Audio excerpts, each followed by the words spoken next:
analysis software tool for a water quality industry in the USA, and designing and implementing lean construction-based toolkits for electric utility projects across four states in the USA.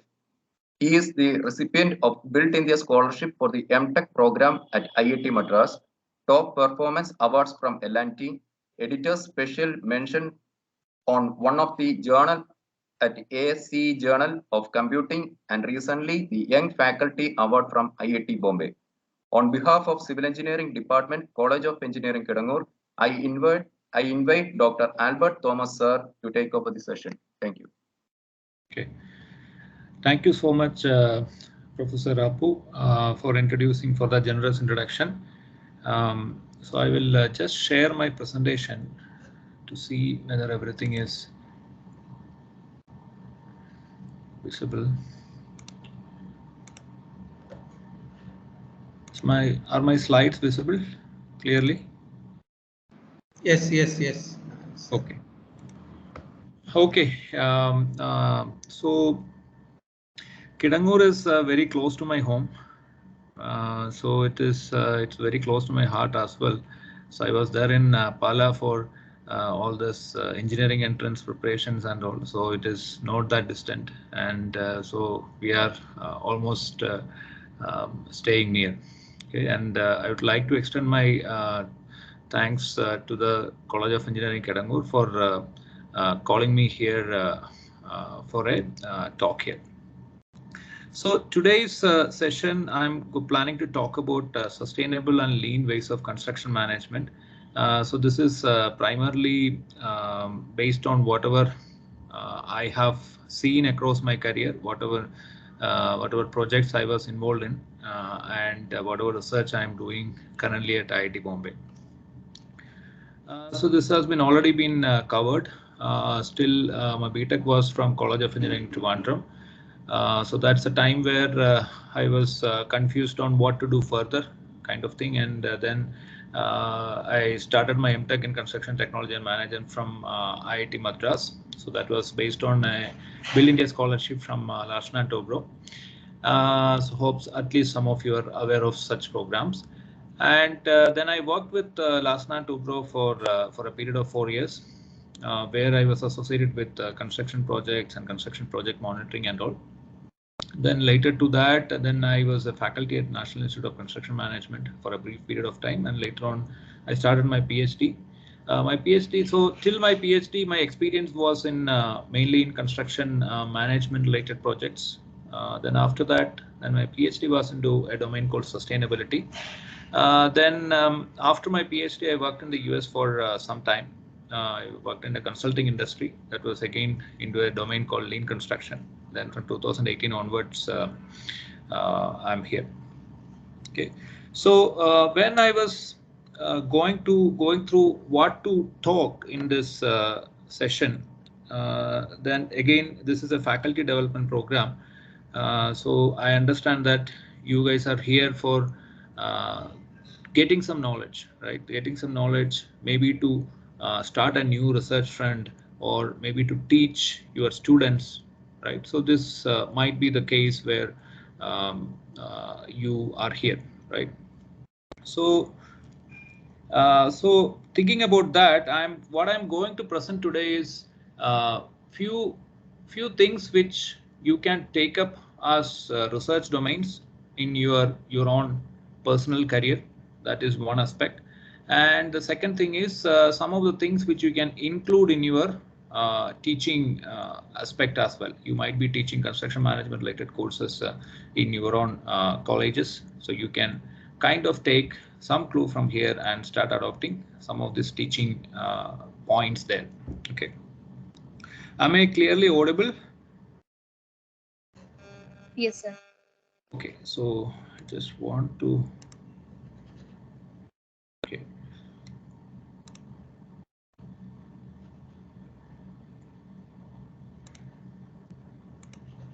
Okay, so when we talk about India, we know that India is on a construction revolution, right? There are so many projects are happening in India for the coming decades. Huge budget allocations are earmarked, right, for upgrading our urban infrastructure.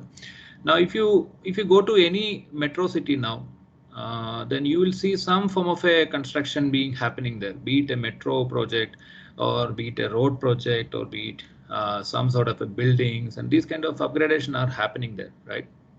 So, and if you look at our budget allocations from an in central government perspective and from state government perspective, there are a lot of allocations are happening to this upgrading our urban infrastructure, right? So these are basically essentially being converted as a series of construction projects, right? So that is what it is. When there is a lot of budget allocation for infrastructure sector, that is basically coming out as new projects. So some of the projects that you are seeing here, like in the right side of the slide, which is Chennai Metro Rail, which I have worked for some time. Then Delhi Metro is still happening. Different Mumbai Metro Rail is happening. So for every metro you go, there is a metro project or a monorail project or some form of a high rapid transit system are happening, right? Then you have different highway projects which is coming up, right? So this is India is kind of a an infrastructure search. Okay. Now this is why this is important to us, because we all are civil engineers, right? I hope most of you are civil engineers, and you are teaching undergrad students, right? Mostly undergrad students and some of the MTech students as well, right? So these people are going to get involved in various aspects of these projects. May not be in pure construction management, but can be in design, in geotechnical investigation, in maybe an environmental impact study, right? So these kind of things are going to happen, and the future is not bad for our civil engineering students, right? So a lot of projects are coming in. Now, if you go to some of the key statistics, construction, which is the second largest sector after agriculture, and it is targeting to become the third largest global market by 2030.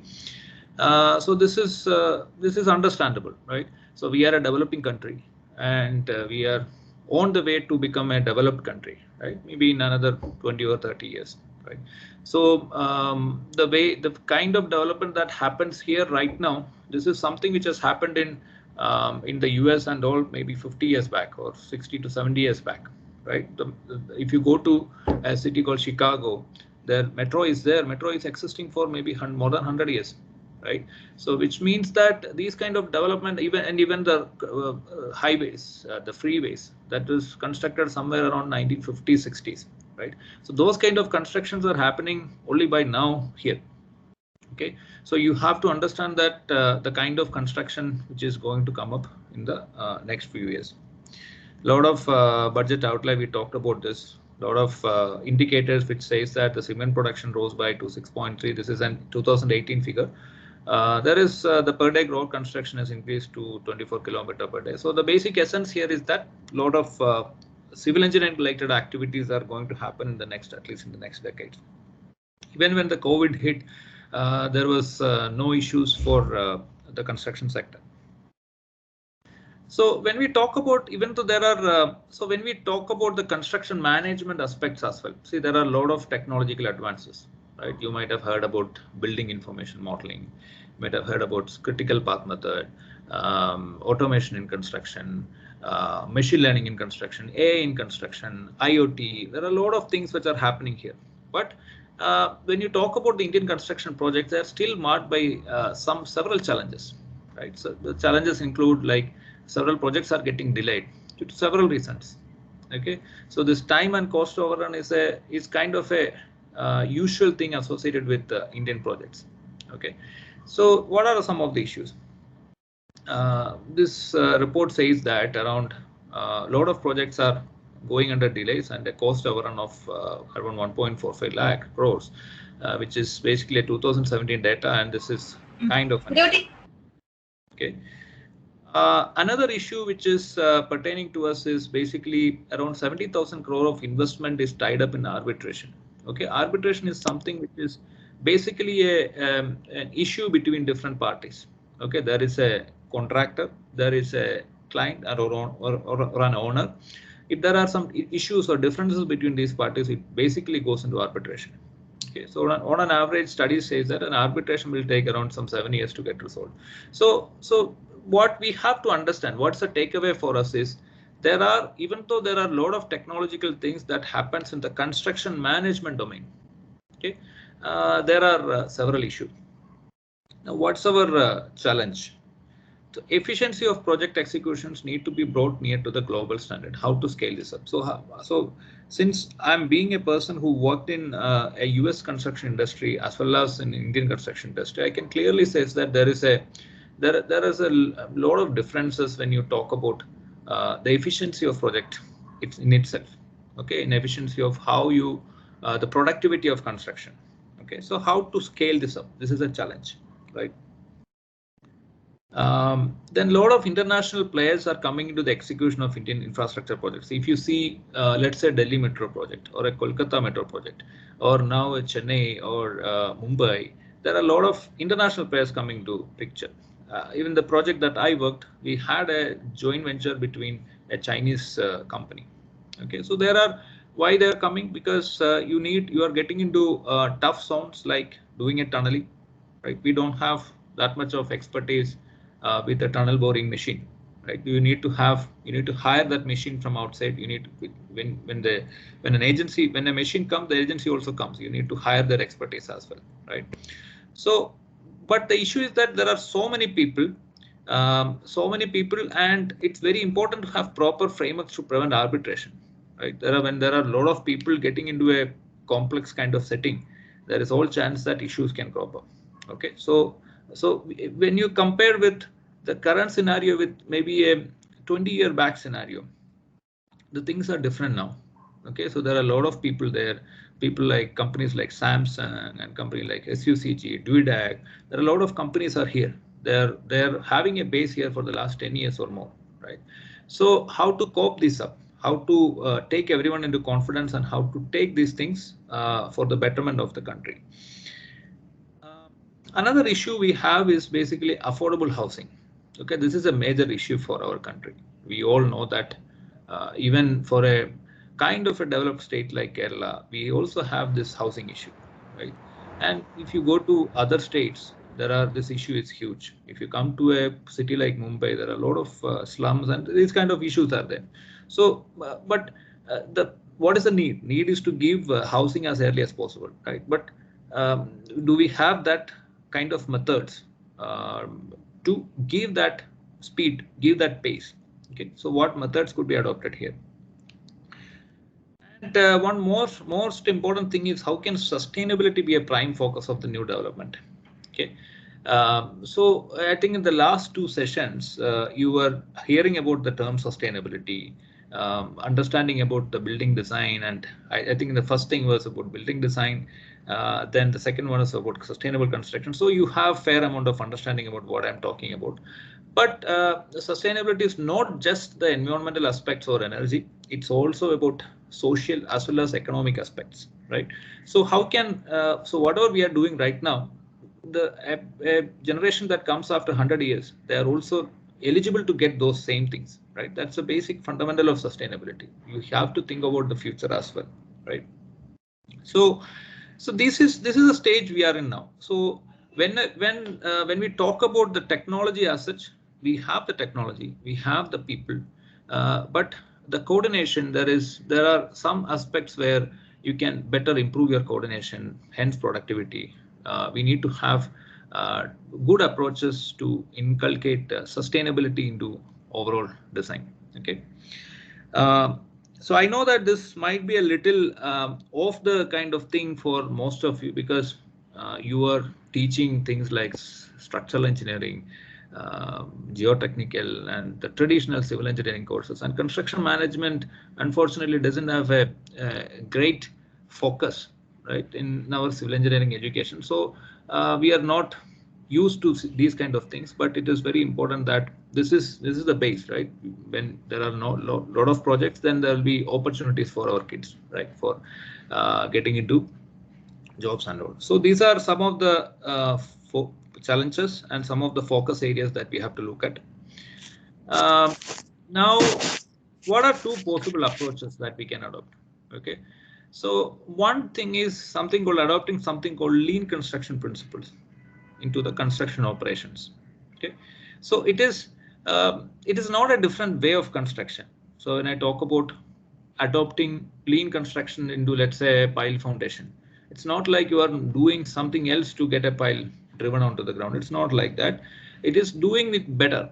Okay, making it better and making the productivity better. For that is the essence of what we are talking about. That is one solution. This is what at least I believe of how things should happen from here. The second one is sustainable infrastructure modeling and simulation based optimization analysis. Okay, so why I'm saying a modeling and kind of a simulation based analysis, because sustainability is still a kind of an idea. Okay, this is so I think in the morning lecture, the first lecture, you are hearing about how you can use indigenous materials and localized materials to deliver homes which are better for living, right? So those are kind of a more practical oriented stuff.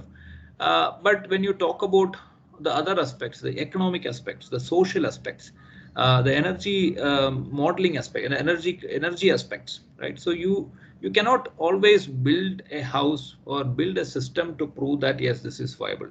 Okay, so at sometimes or most of the times, what researchers do is basically you model things in your computer using simulation techniques, and then develops optimization based frameworks and show that okay, if you go this way, this can impact the life cycle of a building like this, or this can impact the energy analysis like this, right? This is what I'm talking about. Okay, so if I say where we are in both these, lean construction principles in itself, it started around 1990s only. Okay, in the world, when you talk about now a little bit history behind that. In around 1950s, something happened in the world. Can anybody tell some big event happened in the world around 1950s? Any thoughts?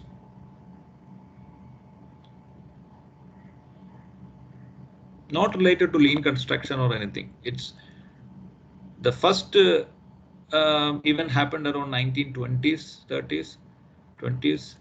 Then the second event happened around 1950s. Can anyone recollect what I'm talking about?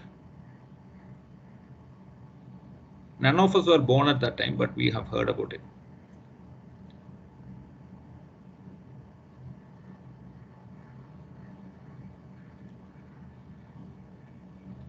Okay, so basically I'm talking about Second World War.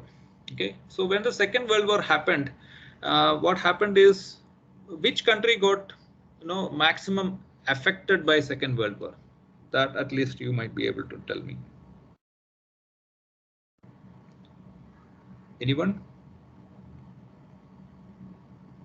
Are you hearing? Are you listening? Yes. Yeah. Which country got maximum affected by the Second World War? There was Russia. Is it Russia? Where did Yes. this bombs and all, atom bombs and all, were? Japan. Japan. Right. Japan. Right. Hiroshima, Nagasaki. Yeah, so right. So what happened is, after that events, Japan was completely destroyed. Okay, I'm telling some, you can hear it like a story. So this is kind of, I'm coming to the lean construction, how it all came. Okay, so Japan was completely destroyed, and basically their entire production facilities, everything gone for a toss. And what they did is, and after that they started to adopt some different kind of production principles. Okay, based on managing people better, managing their processes better, those kind of things. And around 1960s, 1970s, this started reflecting in terms of better products and all from that area, from Japan and all, right? So one company that has come out is obviously Toyota. You might have learned about, if you have studied or some operations management at anywhere in your life, you might have heard about Toyota's way of management. Okay, so basically all this quality management principles, total quality management principles, started coming from Japan around 1970s. Okay, and what happened in the other side of the world in the US was that they completely ignored what was happening in Japan. Okay, and what really happened is people started buying Toyota. See, if now also if I have enough money, I will go with Toyota than Maruti.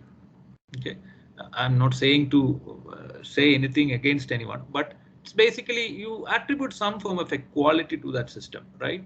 So it all happened by their different way of thinking, how better they can make and roll. Okay, so and what happened is you might have heard, at least some of you have heard, in around 1980s, early 1990s, the car industry in the US, like Ford and all, has actually collapsed because of this movement. Okay, from that side, from Japan, there are a lot of companies, not just the car manufacturing. There are several companies started adopting these kind of a different kind of operation, and that in effect resulted in that happened in the world. It's a very good kind of history that you can learn and understand. So basically, around 1990s, start of 1990s, the construction industry also started thinking about this is very much operational. This is very much proving successful in manufacturing industry. Why can't we start adopting it? So around early 1990s, this lean construction started. Okay, so that's the history behind this. So in India, if you talk about till around 2005, 2010, we didn't have much of lean construction. Okay, but at least in the last 10 years, it is picking up. Okay, there are lean construction conferences happening purely in an Indian basis. Last year, I think in 2019, it happened in Nikbar, Pune, and this year it is happening in Sept, Gujarat, Ahmedabad. Okay, so that way, then there is Indian Lean Construction Institute. Okay, so how this is applicable to you as a faculty, you can basically, if students are working with you for research, you can take up this lean construction as a method, and they can work on it. I'll come to that topics. Okay. Anyway, let me come to the first point, which is lean construction. Again, why I'm stressing that point, because that is what I don't want it to be. You just hear it and go kind of lecture, but you need to take something out of it, everybody, right? At least maybe it might be a new knowledge, but you can teach to your students. Maybe I'm sure that some students might be interested to do research. You can start them to explore, ask them to explore things. That way you also can learn. That's how the system grows. Okay. Before getting into this, let us just do a kind of a analysis. So any construction project involves several stages, and there are several types of personnel involved in all the phases of a project. Okay, of any construction project. Can we just discuss about it? Can I hear from you? Who are the different people involved in construction? You can just say managers. Managers. I will say contractors. Like contractors. Mason. Contractors. Architect. Right. Architect. Very good. Architects. Yes. Right. Skilled Mason, workers. I will say labor. Laborers. Engineers group. Engineer. So engineer, I would say engineers. Okay, there are different types of engineers. So design engineers. Okay, there is one part. Who else? You can talk about the entire construct. You can think about a construction. Execution engineers. Execution. Yes. Electricians and the plumbers. Okay, so I'm saying it like laborers. So here, okay, I can say supervisors, electrician, Estimation engineers. Okay, so now let us come out. So engineers means engineers. So I think we have talked about this. Planning and estimation engineers. Okay, fine. Who else? Even if you talk about this at this point, at the higher level, who else is there? Financiers. Right. I will just. Right. That is what the term I was looking at. Client or owner, right? Is the first person, right? Then financiers. Yes. Right. Financials. Suppliers. Right. Very good. So I would Consultant. say suppliers. Consultant, sir. Very good. So very good. Very good. So architects and consultants, I'll put like that. Design engineers. Design engineers we discussed here. So what kind of consultants we'll have? Supervision consultant and design consultant. PMC. Right. PMC, project management consultants. Quality control. Right. So- Right. Very good. So quality control. We need quality control guys. See how things are coming up. Quality control engineers. Engineers I'll put. Safety, sir. Very good. Safety. Arbitrator. So I would say that's a good point. Legal staff. Advisor. Legal advisors. Very good. You helped me. Thank you. Who else? Auditors. Auditors. Yes, I can think about them.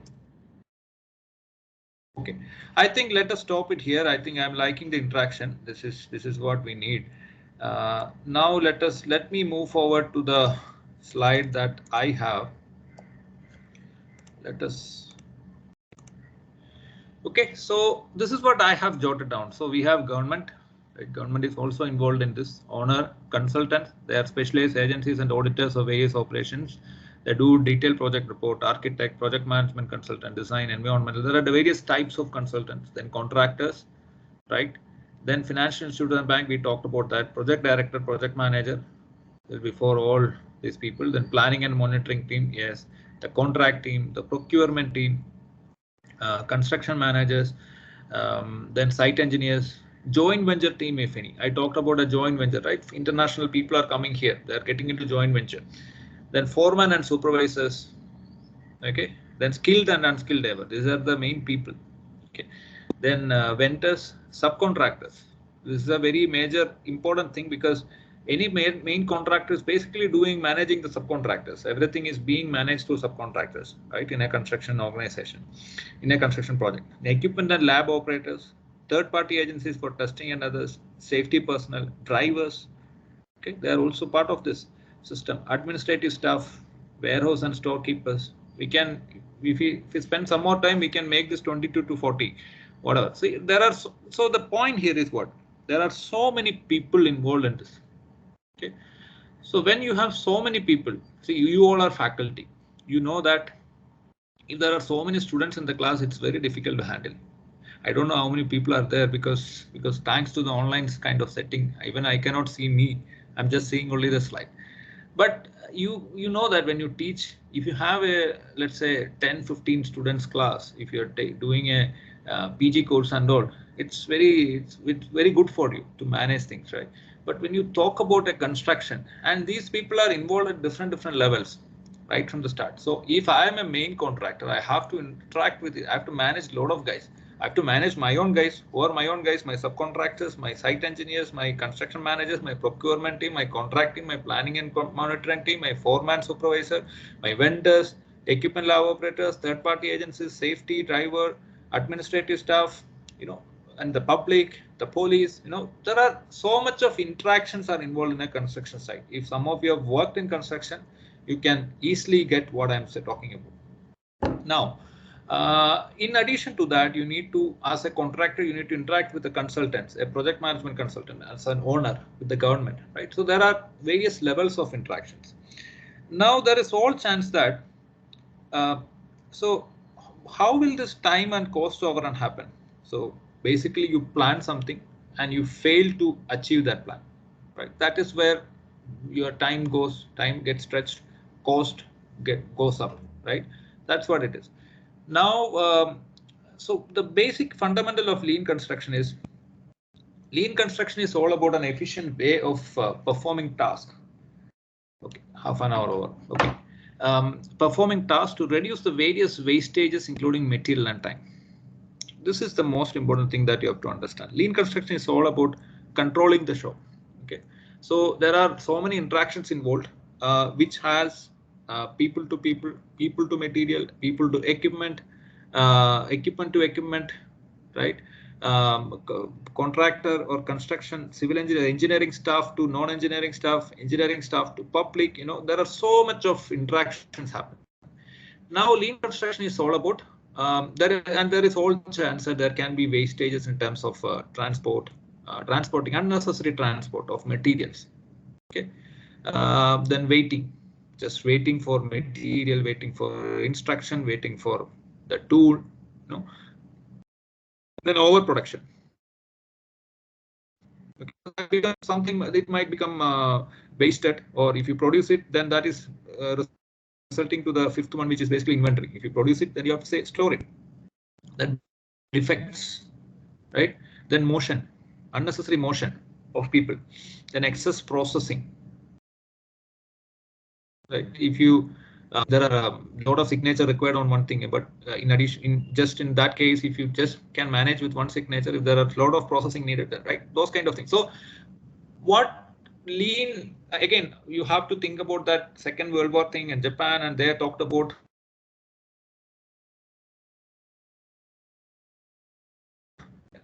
in their manufacturing plant, in their industry, right? This is what people are calling as waste. So waste just doesn't mean that it's a material waste. Okay, it's also about time waste as well.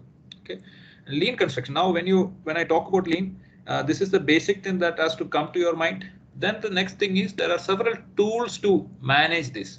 Okay, so I'm going to talk about 3 tools today. Okay, 3 tools. So the major underlying phenomena behind, or the basic thing behind this lean construction is called PDCA cycle. Okay, plan, do, check, act. Somewhere you would have studied this, or you would have taught this to the students. Now, what this tells is you always have to. So basically, what is happening? So if this is something like I plan something, I do that whatever I planned. Okay, then I check the efficiency of whatever I have just done. Okay, then if there are some issues, then you act on it, right? So this is something going like this. If this wheel goes several times or a continuous basis, what will actually happen? What are your thoughts to that whatever process that you are doing?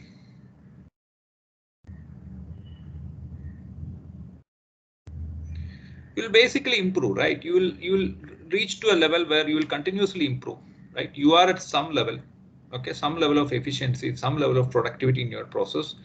Then you do this, you plan a better way. Okay, let me do in this way. This is applicable to our personal life also, right?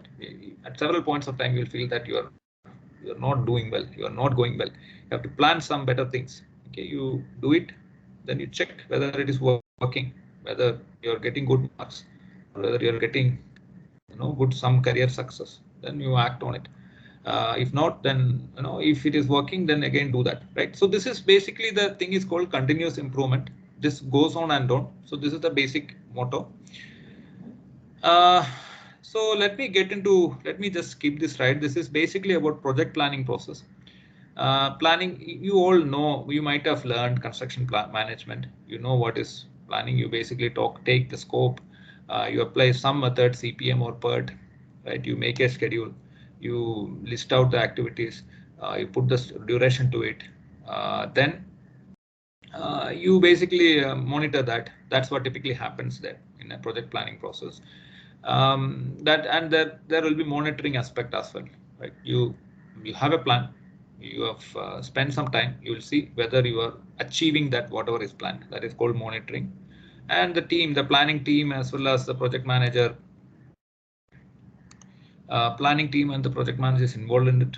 And if there is any issue in terms of delay or a catch-up is needed, then you modify that plan, you work on it, right? And so this is what typically happens in any construction site. There will be planning department, there will be a schedule developed there, running schedule will be there, and you basically work along this. This is very intuitive. This you can always understand. Now there are in the interest of time, I'm just going a little faster here. So there are some issues with this traditional planning. Okay.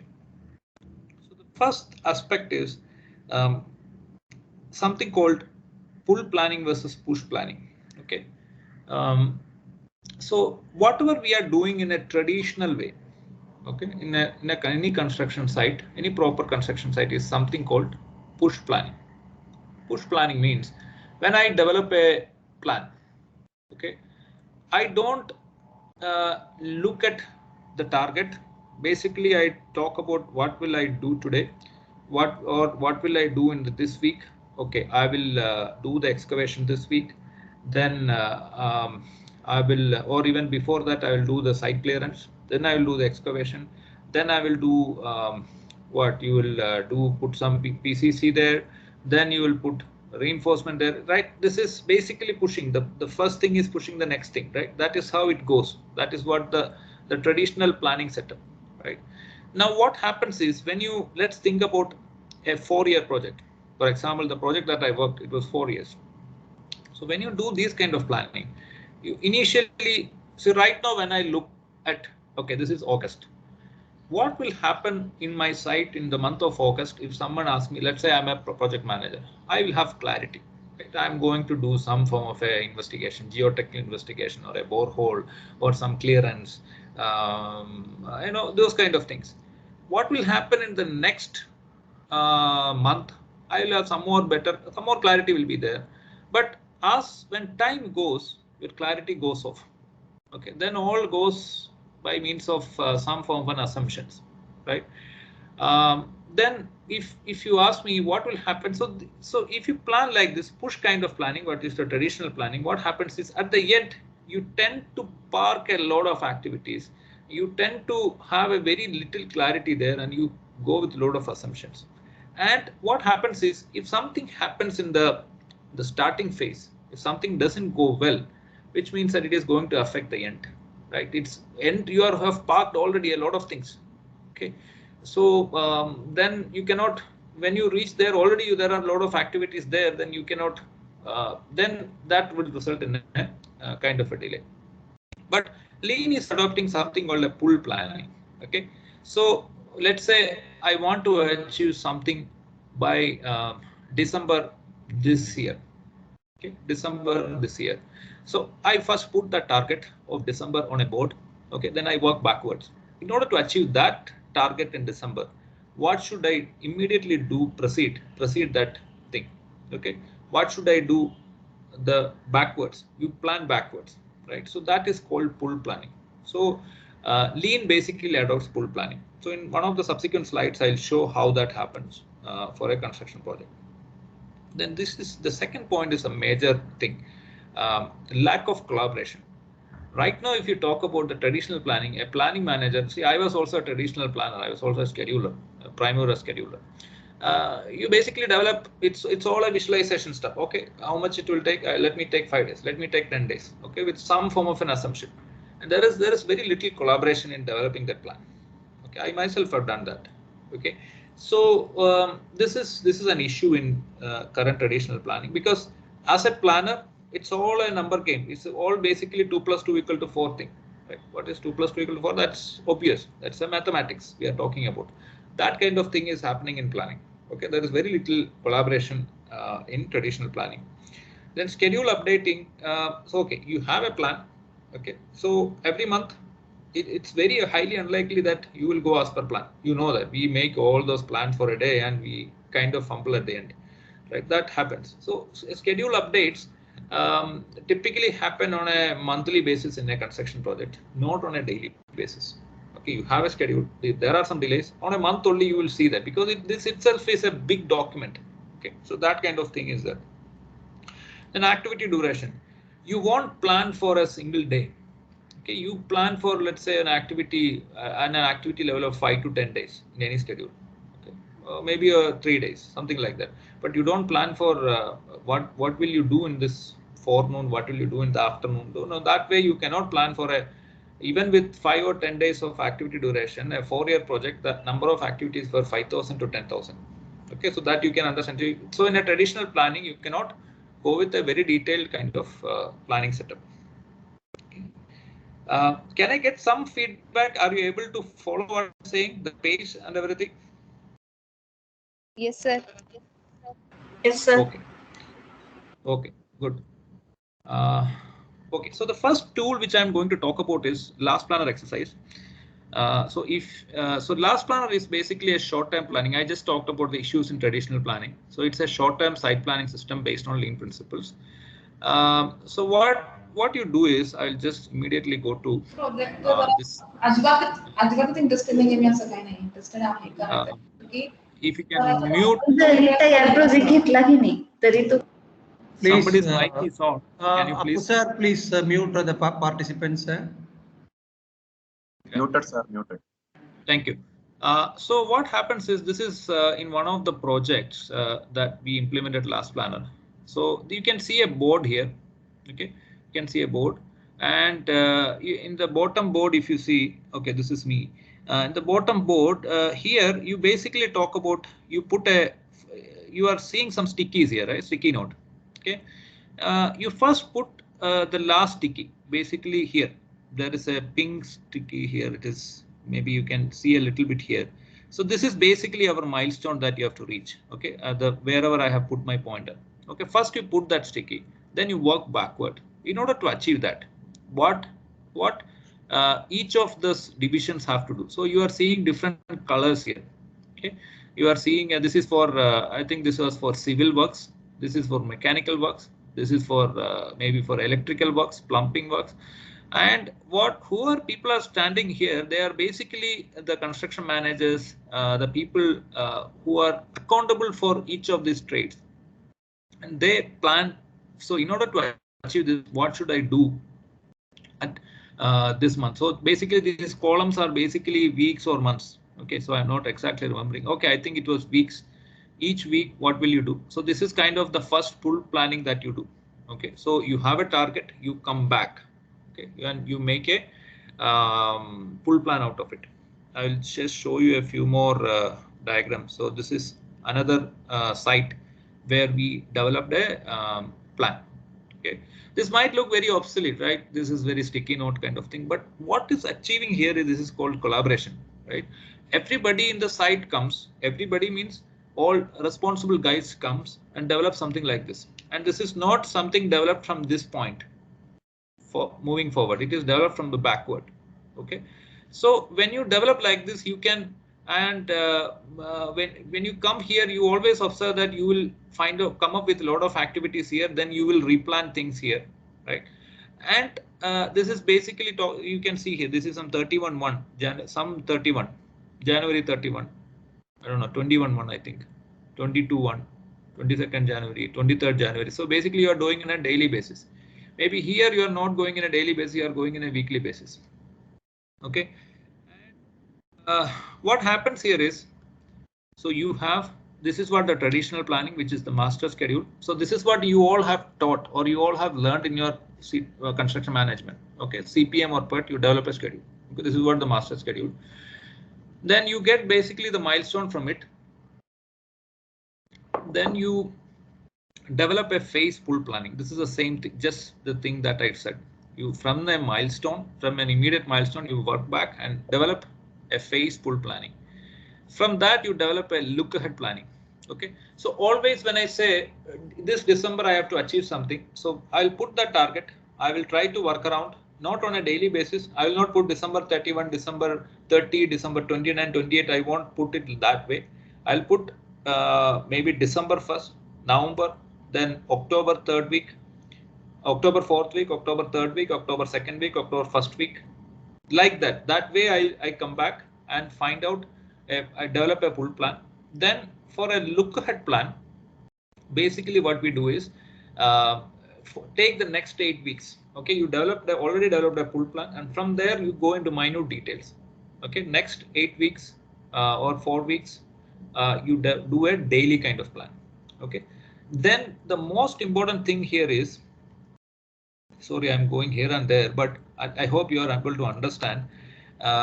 So every week you do kind of a, okay, I don't have that slide basically, but every week you do. So let's say today you are developing that weekly plan. Okay, then in the next week, okay, you put that boards there, and the next week you come back everybody come back and to see in the previous week you planned this much, how many activities you have done. Okay, let's say you have planned for 15 activities, out of that 10 you have achieved, and you calculate a number there. Okay, so this is a thing like, okay, this is for a, you can see it here. Okay, in the week of 14th August, the percent plan complete was 79%, which means that 79% of the activities. Again, you have to understand, you have developed a full plan. Then from that, you developed a weekly plan, a look ahead plan. And from there, every week you are monitoring this. Okay, you conducted a meeting. Okay, 79% of the activities I did. Next week, I did 87%. Next week, I did 90%. Then again, it is going down. And finally, somewhere I achieved 100. It goes on like that. Okay, so this way, the idea is that you bring in more collaboration picture. Okay, so this is what basically called last planner. Now, then once, let's say this week you have done 79%, which means that around 21% activities are not done. You do basically a delay analysis. Okay, why? What was the reasons for doing this? Okay, so you typically call us 5 whys. Okay, why? If somebody was, and the most important thing is, in every weekly meeting, somebody takes accountability of a particular activity. Okay, I will do this on Monday, I will do this on Tuesday, I will do this on Thursday, like that. And if they are not able to do in the next analysis, if they are saying that, then somebody, maybe the project manager will ask, why you are not able to do. Okay, so I did not get material. Okay, then did you give the order? Yes. Then these kind of, you go into that analysis basically on a weekly basis. Okay, so this is what basically the essence of last planner. Now again, if I go back to this slide, okay, so you develop this full planning, you improve the collaboration aspects very much. Okay, so on a weekly basis you are collaborating. Okay, which means that in this site, and okay, I'll come to that. Then schedule updating, it happens on a daily basis. Then activity duration, you are basically working out on single day. Okay, which means that you have more clarity towards things. Okay, so this is, and I just want to say, so in this site, what actually, when we did this process, we realized that the site needed some, on several days, the site needed some 1,000 cubic meter of concrete, right? But the batching plant availability was only for 800 cubic meter or something, because it was kind of a surprise for all of them. Because when you actually do silo kind of planning, okay, I will only take my concrete requirement and plan without considering the interrelations between other trades, right? These kind of things happen. Okay, so the thing here is that last planner is something which can address the issues of traditional planning. And how this is useful to you? This is useful to you because you can basically, if there are some students coming up for research in management, construction management, you can ask them to explore this. There are a lot of researches that is happening in last planner, especially in terms of automating this, in terms of there are tools that help people to collaborate online, these kind of for last planner. There are a lot of research studies. You can find it out, and this is, and for especially for people who are interested in management kind of setup, you can basically look at it. Okay, and even if you're teaching construction management, you should include this last planner. It's not just about CPM and PERT. CPM and PERT has come up somewhere in early maybe 50 years back, or even before that, the Gantt charts and all. If you just teach that still as construction management or planning technique, you are doing an obsolete thing. Okay, you are not in the race. Okay, so this is something which you can start developing. At least if you have got the basic idea, you can develop from here. So this is one tool, last planner. If you have some questions, you just write it down, then we'll discuss at the end. I think that is better. Okay. Now the next thing is basically called work sampling. Okay, so last planner is something which talks about the entire site. Okay, so last planner is not a one-time activity. It is a continuous activity. You basically initiate it, then you run it on every week. You literally conduct a meeting. Even the full planning session, it might be the first thing. Okay, you have a target for December, you remember whatever I said, then you develop a kind of a backward planning, and that is basically maybe a 1-day exercise or something like that, or at least a half-day exercise, at least the exercises that we have done in sites. Okay, so in one of the things that we have done, I have done in the US, it took half-day. Okay, that much detail you are going. Okay, it's kind of everybody coming in and putting their stickies and planning, replanning kind of thing activity. So that is there. Then on every week you do it. So it's kind of a running process. Through that process, you improve the collaboration and you improve. Okay. Now this one, work sampling, this is basically kind of investigating an activity for very limited time to understand where that activity is standing, how efficient that activity is. It's something like a doctor. A doctor just sees you for some time and diagnose what your issue is. Right. So work sampling is something you observe a construction process for a limited time, and from the observation infer how productive is the operation. Okay. So some workers are observed, and this is a technique for that. Let us see what that is. There are two types of work sampling. One is called tour-based work sampling. Okay. Just assume that this is a site. Then this is site. There are several buildings or layouts or whatever, some construction is happening, and you basically take a tour of that site. Okay, so let's say in the morning you are an unbiased guy. Okay, you basically take a tour of the site and you observe. Let's say you observed 35 people. Yeah, observed means you just have a glimpse of that person. The first person observing, if you feel that that guy is doing some work, basic work, okay, he's doing some work, he will be in a kind of productive category. Okay, and if he is just taking some rest, at the first glance, if he's taking a rest, okay, he's a non-productive category. Okay, some person is basically taking a hammer and going from place A to place B. He is in a non-productive but essential category. He might be going to give that hammer to a person who is working, right? So like that.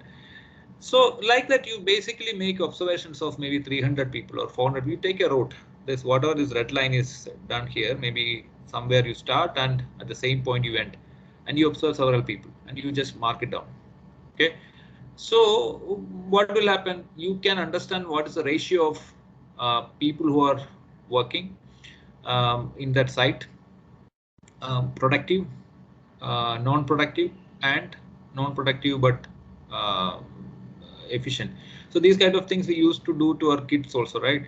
When they're whether you'll just do a peep into their room to see whether they're studying or not, right? These kind of things we do even to our students, right? When we were in that physical world, right? So this is basically called tour-based work sampling, and the second one is called crew-based work sampling. Okay, so you observe only one crew. Crew means let's say the concreting crew. The concreting crew will be having several guys, several workers will be there, and there will be a cycle time also. Like you will get the concrete from the mixer. Okay, the mixer is continuously revolving. You just visualize, and you get the concrete. It is being taken to the floor that the crew is working. It is taken there. It is being put, or it is pumped to the pipe, or it is in some way it is taken there and it is basically placed on the floor or the slab or the roof. Then on the formwork basically, then you arrange it. Then you do all those whatever activities. Okay, water processing and everything, right? So this is basically a cycle. Or let's think about a piling activity, a precast piling activity. There are 3-4 guys. Let's say if it's a precast driven pile, basically you have to take the member. Typically in any site, when you talk about a 30-meter pile, you will have 3 members. Then you basically connect. There will be 2 joints also will be there. So the first thing you take it, then you align it to that wherever point it has to start driving. You put it. Let the pile driver start driving. Hammer hits on the top. It goes. When the next member to be inserted and connected, you raise it. You connect it. Then like that, there is a cycle to it, right? That's why I'm saying this. You need to get that feel. There is always a cycle to any construction activity. Now you observe one cycle. Okay, how do you observe? Let's say there are 5 people or 5 people in that particular pile driving activity. You observe that gang crew for that entire cycle of one pile. Okay, and to see how many people are at that time. So you can basically observe, stand at one point peacefully, comfortably, and just note it down, or you can videotape it.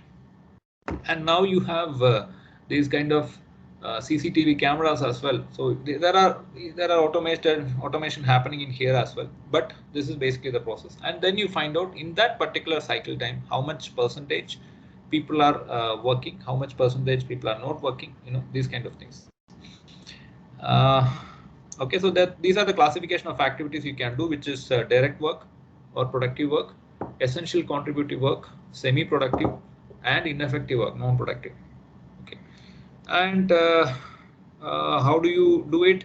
Plan of, again, this is not directly. I don't think you will be doing a work sampling in a site unless you want to get into a construction domain field, construction project. But this is something which you have to teach the students. Okay, and even research, as I said before, we can put students into research. Students can go into a construction site. They can observe an activity.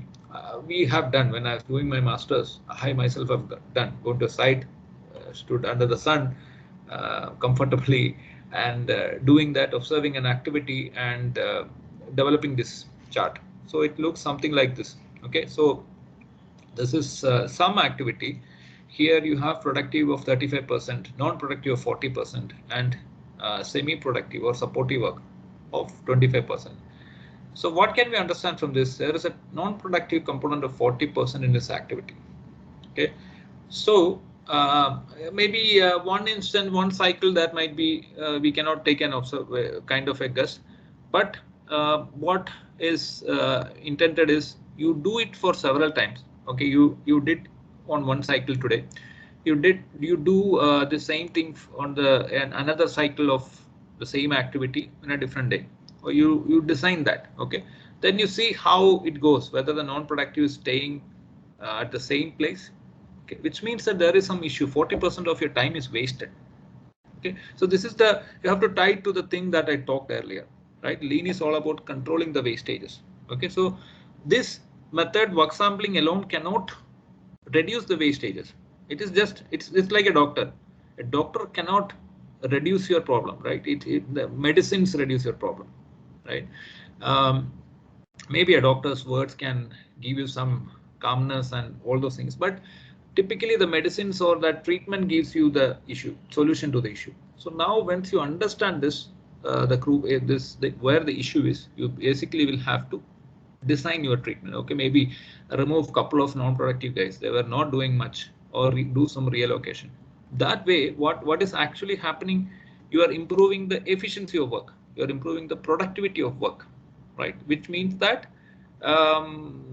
if you are doing this work sampling for several activities, and if you are doing that, if you are improving each activity, what effectively happens is the efficiency of the site increases. Then you are addressing that delay issue from the site.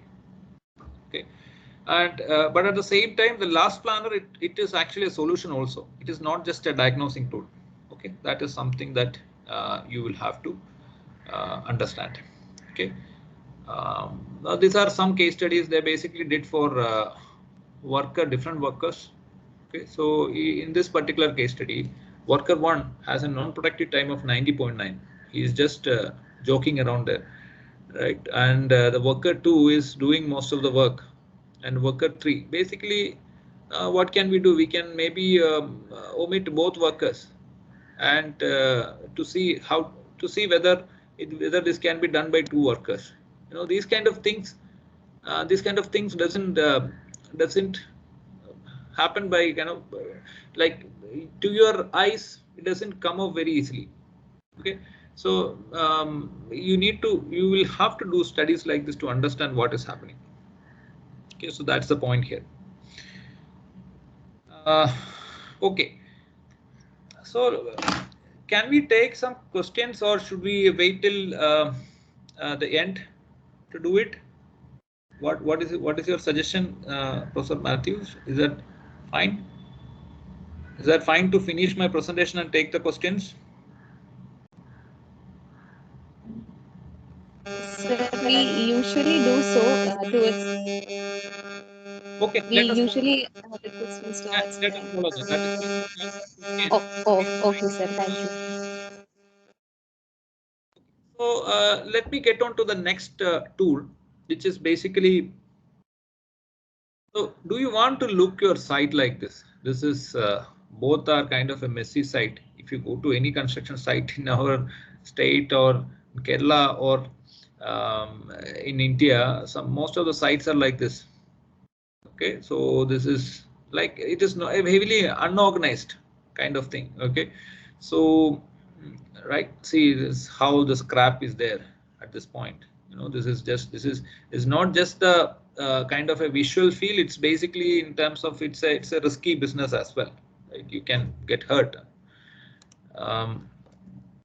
There is dumping yards like this, or whether this looks better. Okay, this is much more processed and organized, right? So this is called 5S.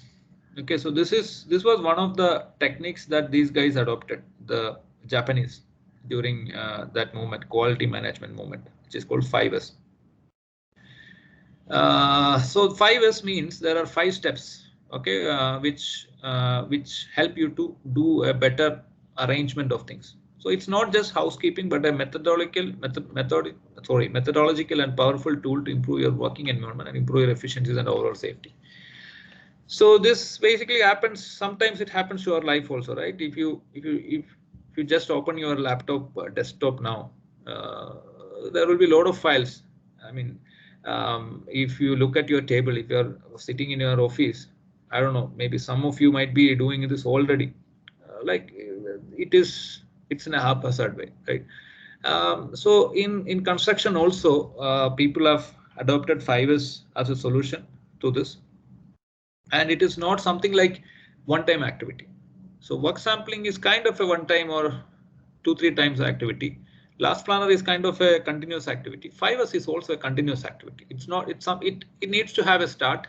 So typically in sites, what they do is they kind of celebrate the start of 5S. Yes, we are a 5S site from now onwards. We'll, that kind of celebration. So there are 5 steps. First one is sort. Okay.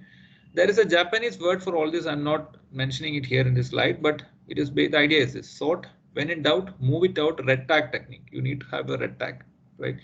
If you do some cleaning, if you get something which is not needed for you, what will you do with that? You need a place to throw that. You need a place to keep that. That is what basically sort. Set in order. A place for everything and everything in its place.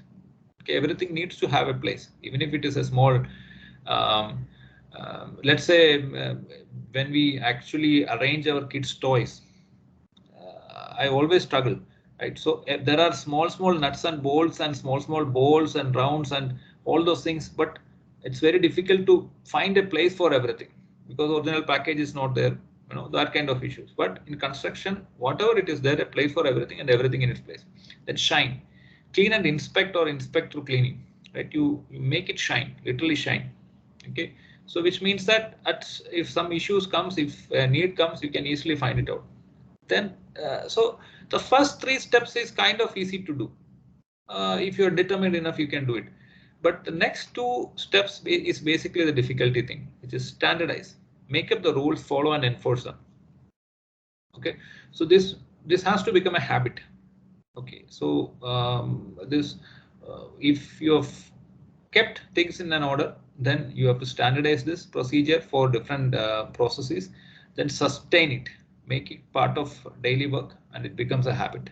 Okay, so this is, you'll feel that what is this? This is very simple thing. That's what I also thought when I heard this or learned this. But this is, believe me, this is useful. Okay, even when I went to a site to implement this. Okay, I also had the feel that this is not going to work out. But people have said that this is improving their productivity. If everything is ordered in a proper order, everything is kept at the right place, then this can help. Okay. So the 5S journey is sort. This is basically a red tag area, then set in order, shine, then standardize our rules and sustain. Okay, a lot of posters and things like that to make people aware. Okay. And this is very important because most of the time you are dealing with unskilled workers in construction sites. Okay, so in order to make this better, you need to kind of teach them as well. That is what sustain is very important. Okay, so through posters and through training programs and things like that. So when I went to a site, the project manager asked me to give a lecture to the people about 5S. Okay, for the importance of 5S. So when someone coming from outside talks about this, that importance gets into their head. Okay, so that kind of thing. So okay, these were the Japanese words: Seiri, Seitan, Seiso, Sekitsu, and Shitsuke. Okay, so again, this is the same thing which we already discussed. Okay, how to do 5S? This is like it's not just a one-time activity; it's a process. It needs to be started and continued and need to become a part. So what we used to do is, the site used to allocate 1 or 2 people in an area to do 5S, right? And then once the system is set, then it becomes the putting that message to people and making sure that it is followed. Okay. Apart from the site, also practice 5S in your office and home. This can help. We all know that if things are in a proper way, then slowly, automatically, work comes to us, right? Desirably for 5S. After 5S, everything is put in a proper way. Okay. Okay. Now the next thing. So far we are talking about what? Lean construction. Okay. Again, you have to understand there is this traditional construction method. So lean construction is not a new method. It's a better way of doing things. And we discussed about 3 methods, 3 tools that you can adopt. Now the direct implication is that you can ask students to do something for you, and it's better for them, for their betterment, and you can also learn from them. And then you can basically include these kind of things in curriculum. Okay, at least the last planner, that is essential nowadays. Okay, so let's get to the second point, which we talked about: sustainability. In the last 2 lectures also you are hearing about this sustainability. Okay, this word. This is a very relevant point right now. All of us are hearing a lot of news, like in California, in Canada. The places are kind of getting fire, right? There are a lot of houses have been having issues. Then in China there were a lot of flood. In Germany there were flood. So nowadays in Kerala, if you look at it, earlier when we were kids, we all right, we had this monsoon coming in June 1st. Nowadays that is gone. Now this June month there is kind of intermittent rain. Now it has shifted to July. Again in July, I think August. Now this month is going to be the flood month. Maybe. Hopefully let it not happen. But still there's a lot of issues happening because of the climate change and global warming issues, right? So people are saying that sustainability is, at least researchers are saying that you are taking your actions, whatever you are doing right now, it has to be environmentally responsible. That is one of the most important things, right? You are, a lot of what I'm talking about not throwing plastics and these kind of things. There are a lot of or coming up with energy intensive methods, or not doing like that, come up with things that can save energy. That is what we are talking about, environmental aspects. Then economic aspects is basically about ensuring that whatever we are doing right now, that is helping in the economic growth, okay, of the current community and current system. Social aspects, it helps in creating social harmony, right? So sustainability has 3 pillars. These 3 has to work together. Okay. Then now we are all talking about the building industry. the building industry is accounting for 36% of energy use, 39% of total CO2 emission, which means that building, we cannot live without building. Right? We all are sitting in nice homes right now. Some of you have switched on maybe AC also, right? So we are looking for comfort. Around 90% of our time we are spending now in this COVID era. I think maybe around near to 98 or 99% we are spending. Only maybe 1% of the time just to get some essential stuff we are going out, right? But in a normal pre-COVID era or a no COVID era, we are spending around 90% of our time in our buildings, maybe in our house and into our college, to our shopping malls or theater, these kind of things. We actually use a lot of energy for making ourselves comfortable. Okay, so that happens. So it is our responsibility that we find out ways and means to reduce this. So green buildings is something which everybody talks about. Constructing more green buildings is one option for improving the sustainability aspects, right? Everybody knows what is a green building. It's not something a building which is green in color. It has more sustainability features. It has more energy saving features such as high, low energy use lights or those fittings and all. Then buildings that save water, building that uses solar energy, building it, that kind of thing, right? But the energy needs from a grid, you are basically minimizing, and you are kind of reducing the energy or producing the energy within that building premise itself. That's what green building. The green building assessment system, you might have heard about LEED system, LEED, gold, platinum, and different kinds of ratings are there. There are different ratings in different rating for different countries. Then LEED is basically from US, and it has an Indian thing as well. LEED India is there, which is from GBCA, Green Building Certification Agency. And there is an indigenous green building rating tool which is called Griha, which also talks about the green building, which basically certifies building. Now, the only thing which you have to think about is all these things you are talking about the environmental aspects of sustainability. Okay, you have to look at here. That's what we are talking about, environmental aspects. So that is one aspect, one thing which you have to think of. So this is basically leadership in energy and environment design. This has different point category, different levels as well is there. Lean certified, silver, gold, platinum, different levels are there. So basically, if you have a building which has these features, you can apply for this. And if your building gets a rating like this, then it's good. You are responsible to the environment. Okay. Now there is another thing called Energy Conservation Building Code. This is a code released by Bureau of Energy Efficiency in 2007. It is launched with a special target of reducing the energy consumption in buildings. So there is a code as well. Okay, so this is the target is like energy use reduction by 50%. So these are basically some of the expectations from ECBC. Now, when you compare a global scenario with an Indian scenario, one major change is that our buildings are predominantly concrete buildings, mostly concrete buildings, right? And we don't need to cool our buildings because of weather and all.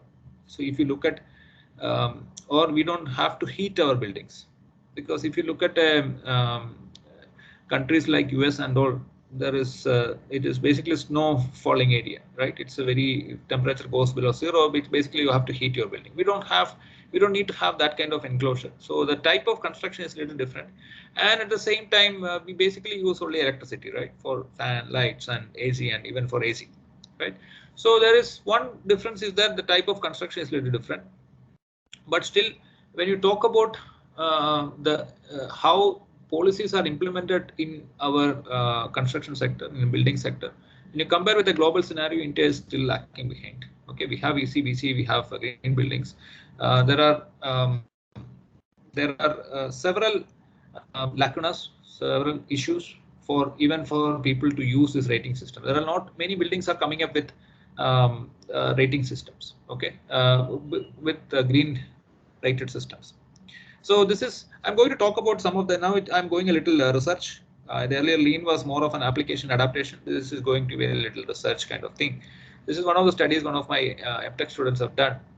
He has developed a framework to simplify the rating systems. Okay. He has come up with using analytical hierarchy process. Developed a kind of, if my building, this tool actually is helpful to a stakeholder in a way that they can know what is their score current, what would be their current lead score, and if let's say the current lead score is 48, and in order to achieve let's say a score of 83, what all steps they have to do. Okay, how can they convert as specified at a given building to a lead rated building? That was a research study. Okay, then that is one study which is in this domain. Then the next thing is another study which is done by one other MTech student was about life cycle analysis. Okay, so life cycle analysis is another interesting area which all of you can get into.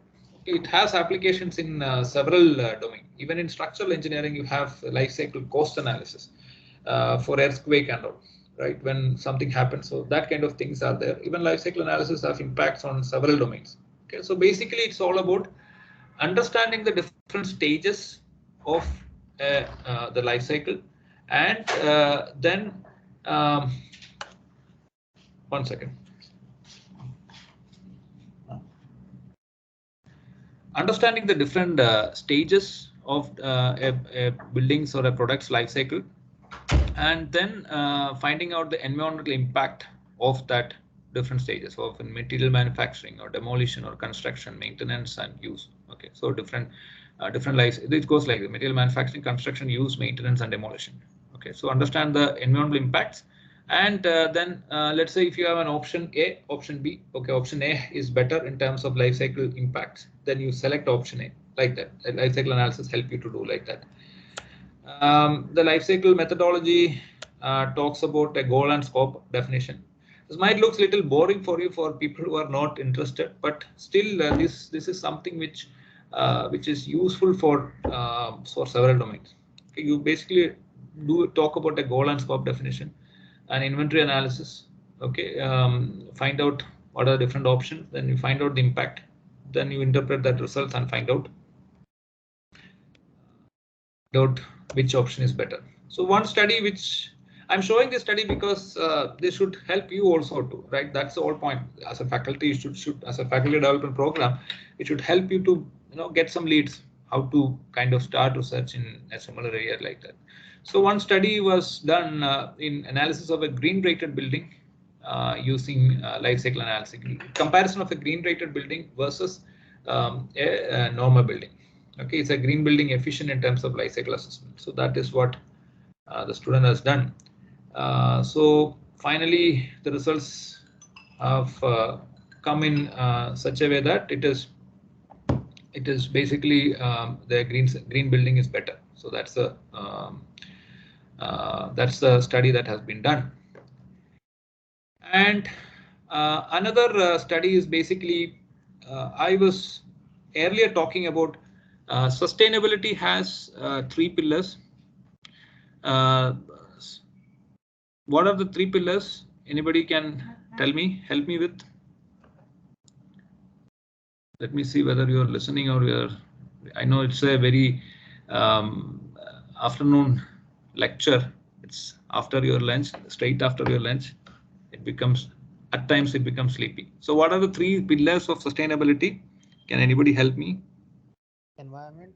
Economic, Right. environmental and social. Social. Okay, so when I was talking about this, I was saying that most of the sustainability assessment mechanism. Okay, so sustainability assessment means when you talk about Griha, when you talk about LEED, you are basically assessing and giving a score to a building, right? So that's an assessment mechanism. All of these or most of these are only consider the environmental part. Okay, how it is impacting the environment. That's all. It doesn't consider about the other aspects, social and economical. Okay, so this is one of my students. She is actually working on developing how to understand this interdependency, how to take all these three together and find out how when all of these act together, how can you do a sustainability assessment? Okay, so that is one of the studies being done by one of my students. It is basically through also through understanding the dynamic factors during the life cycle of a building's life cycle, building's life. Okay, so meaning see, in typical life cycle analysis, you consider very static factors. Okay, like what will be the electricity use for my 50 years? What will be my resource consumption for 50 years? How will people use? How will how will the building perform? If the building's performance degradation, these kind of things are not at all taken care during the life cycle. So these kind of things, how this impacts, kind of an overall sustainability assessment. This is one of my other student is doing. This is published in conferences and published in recently. It is published in other papers as well. So basically, she's using some methods called system dynamic simulation. System dynamics is basically talking about a system which has different interrelationships. Okay, so these interrelationships, how these are acting together. Okay, so this is basically the idea, the study that she's doing, and this is one of the last things which I want to talk about, and I want to then dedicate it to the question answer session. So far what I was talking about was basically and modeling a single building. Okay, or understanding the, so if you look at this energy modeling, the studies in energy modeling, it's all about understanding a single building and its energy impacts, right? So there is something called a building stock modeling. Okay, you model a group of building of a community, of a campus, of an area, of a district, of a state. Model a group of building of a city. Then you study different things. Okay, if you go for energy saving measures, if you go for some occupant behavior interventions, what will happen? How much energy you can save by those kind of things, right? So when you actually do it in a community level, then you can better get a feel of how it can help on a bigger perspective. Okay, so this is kind of a study that we are doing right now, which is basically about taking up a community and then doing some form of a study from there. Okay, so this is my last slide, which is basically about doing a. This is one of the studies that I did for one of the pipe agencies, one of the water supply agencies in the US. We developed a tool which is basically of life cycle cost and environmental analysis. So what you're seeing here is this is an analysis of two different types of pipe. One is ductile iron pipe and second one is PVC pipe. Which one is better in terms of when you talk about the life cycle? So here the graph is basically about the cost. So basically after 50 years of use, you will have to change your PVC pipe. You have to basically relay your PVC pipe. So that is why this is basically life cycle cost. So in terms of cost, ductile iron is better. And in terms of environmental impact as well, the ductile iron is better. So that's a result that we got from here. This is kind of a tool we developed, an Excel-based tool that we developed. Okay. So the idea here, what I wanted to talk about in the next phase was it is more of a research kind of thing. But the key takeaways for you would be sustainability is something which is not just about environmental. It's about all three pillars and legs. And next thing is you need to kind of it's whatever I showed. It's basically kind of a modeling kind of stuff. Right? It's not exactly like whatever you might have heard in the first lecture, right? So this is a good area if you are interested in simulation and modeling and energy modeling kind of analysis. This is a good area for you to venture into, right? So the way forward is so two things. Now let us come back to my previous discussions when how I started. Basically, Indian construction industry is going on a lot of development now. A lot of construction projects are coming up. At the same time, we know that our systems are not that efficient. There are a lot of lacunas, a lot of issues, a lot of delays and all. We need to find out better techniques. So lean construction is one such technique which we can adopt, okay, for improved productivity. Then another thing is sustainability based research needs to be converted as easily, it has to pick up a sustainability based research. Okay, this has several applications in several industry. It needs to be converted as easily accessible tools and frameworks. That is at least some of the approaches that I talked about. Then the next thing is lean construction has to travel from beautiful ideas to easily implementable and generalized tools. Okay, that is much more important. So lean construction is all about an approach, right? If I was just an approach, that is some way or the other we know about it, but how to implement it using tools.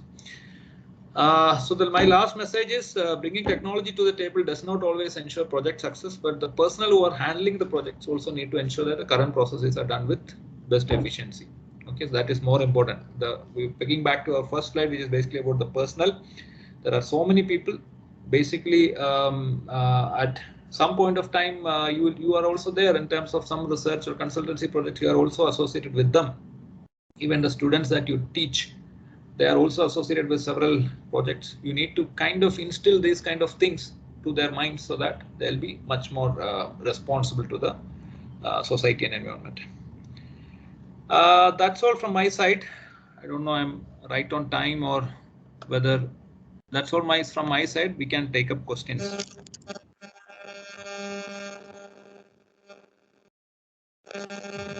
Yes, sir. Thank you. Dear participants, now you can interact with our expert.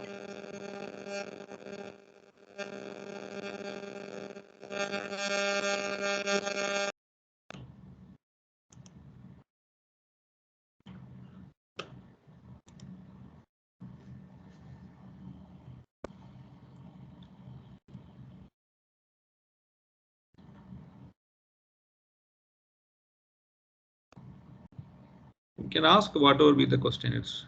Let's have a discussion.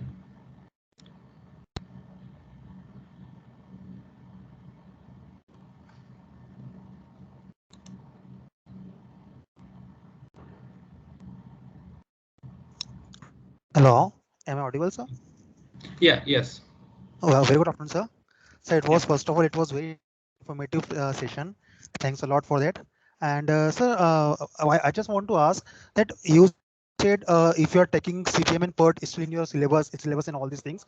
So can you please tell me one thing? What lean construction is how lean construction is different from the conventional project management? Like to plan any project, we need to go for project management, right, sir?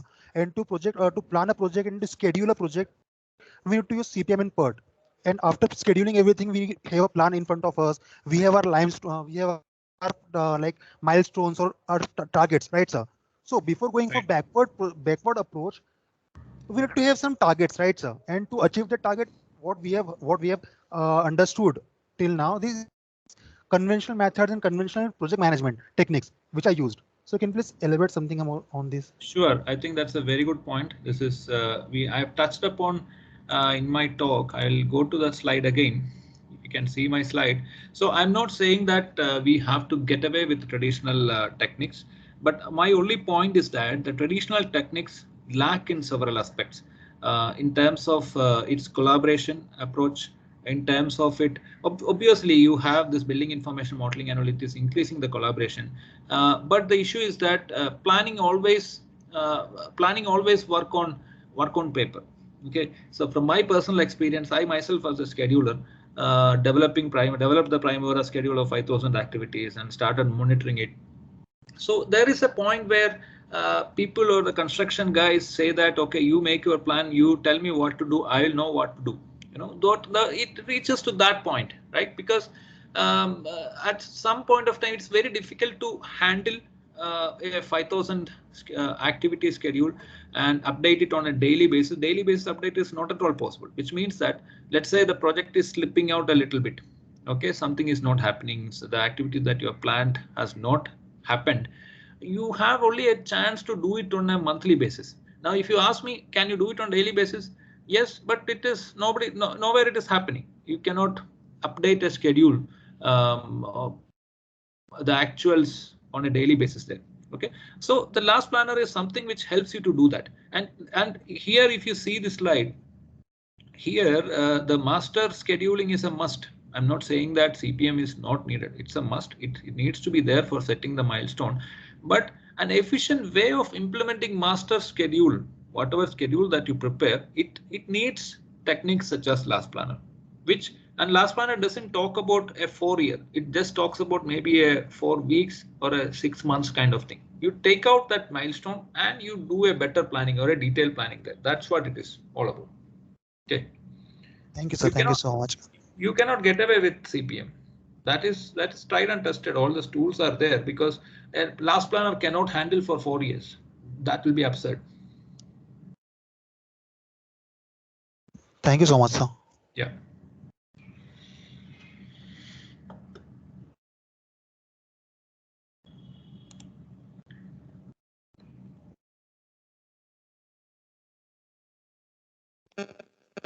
Other questions?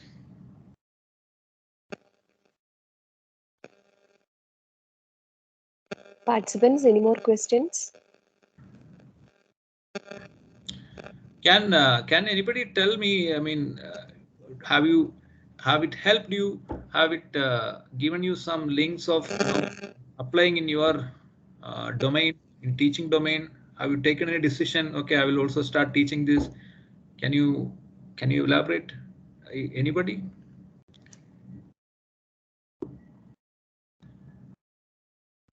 Sir, basically, my name is Bindya, and I'm basically an environmental engineer. Right. And I was not that familiar with these topics, like of the higher things of construction management. Like the session was very good, and you explained the way in which we can correlate these things with the environmental, that is the life cycle assessment, or like that aspects can be included, and we can do much research on that and all. So the session was very helpful in diverting my thought process to those areas. Even. Very good. I think as an environmental engineer, if there are other people also, life cycle analysis is a must. You cannot get away with life cycle analysis in your career. If you don't know about it, just start learning about it. There are several open source tools, like you can easily download one. One tool is called OpenLCA. I will just write it down here. OpenLCA. You can easily download it. Only issue is there won't be any databases for Indian scenario. There will be a little bit of issues will be there, but that is fine. You can still use it based on Europe kind of data. There won't be much issue, but it's basically about comparing a product A versus product B. Which one is better? That kind of scenario you will encounter in several civil engineering problems. Right? It will be a good idea to start learning LCA. Any other questions? Sir, I am a faculty in construction management, and we have a PG course also for structural and construction management. And presently, I had a PG student who was involved in the crisis during the pandemic as a research project. But your session has thrown light into various other aspects which will be highly helpful for the research purposes related to construction management. Hoping to get in touch with you soon. Could you please give your mail address so that we can contact you for any clarifications? Yeah, sure. You are from which institute? I am representing St. Kitts College of Engineering, Kottayam. Okay, Pathamutam. Yes. Okay. Yeah. Okay. I just put my email ID in chat. Thank you, sir. Thank you. So for construction management faculty, especially one other area would be building information modeling and machine learning approaches in construction management, which is something which we can always start to develop. There's no need to for you to know everything about it. There is nothing like that. At least based on whatever understandings that you got from my lecture, you can easily get into life cycle analysis. You can easily get into learn lean construction. That's how it is. That's the way. Okay, so I know there will be several students who will be interested to work in construction management because they will feel that is their area. I'm good in management. There will be several students like that. you can give them domains, and you can also learn by that process. That's what every faculty do, and you can do like that. So building information modeling is one domain which you can start focusing on. I mean, that's more of technique. Students also will be interested to develop some models rather than going and standing under the sun and doing some observations. So that is another opportunity. Then students who are good in mathematics, who wants to get into data analytics and all, they can work on machine learning approaches, vision based. There are several researches about understanding and image capture. Like you basically take pictures and understand whether a person is wearing all safety harnesses or not. Those kind of things automatically using NN algorithms, those kind of things are there. So that is also another option for construction management domain faculty.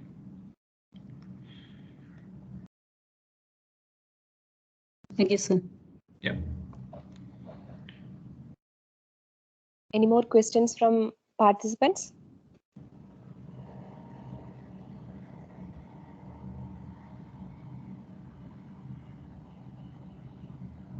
I think there are no more questions from participants. Okay. Not a problem. Okay, sir. Okay, sir. Now let me move on to the vote of thanks. I would like to thank Dr. Albert Thomas, sir, for his very informative session on sustainable and lean ways of construction management. The session covered various aspects of adopting sustainable and lean practices in construction projects and infrastructure systems, through which we can reduce the wastages, including material and time and environmental impacts. Sir started the session giving us an idea on construction revolution in India or an overview of Indian construction sector. Sir discussed the issues of cost overrun, arbitration, etc., and challenges related with Indian projects like methods to be adopted here, introducing sustainability concepts, etc. Sir discussed two possible approaches of construction, the possible approaches of lean construction to be adopted here and sustainable infrastructure modeling and simulation based optimization analysis. Sir continued the presentation with project realization, typical personals involved in construction. Sir explained lean construction, aspects of project planning, issues related with traditional planning, etc. Sir also explained the continuous process of last planner approach, a collaborative effort of site sampling, case studies, 5 steps in systematically performing 5 years for quality management, need for sustainability, green building assessment systems, life cycle analysis, and building stock modeling. I wholeheartedly thank you, sir, on behalf of our Department of Civil Engineering, College of Engineering, Kidangur. I wholeheartedly thank you, sir, for such an informative session. Thank you. Thank you so much. Thank you all the participants for peacefully listening to me. I think see, it's very difficult to have any lecture right after lunch. Even for me also, it was I was also feeling a little sleepy in between. Even my kid also came in between asking me something. Anyway, so it was I also enjoyed the interactions, and I hope this was useful for all of you, and I'm glad that I'll be extra glad if any of you can start teaching these kind of things to your students or take up some research projects and implement in your own career, so that it will be better for your career as well. Thank you so much. Thank you, sir. Thank you. Okay, thank you. Thank you, sir.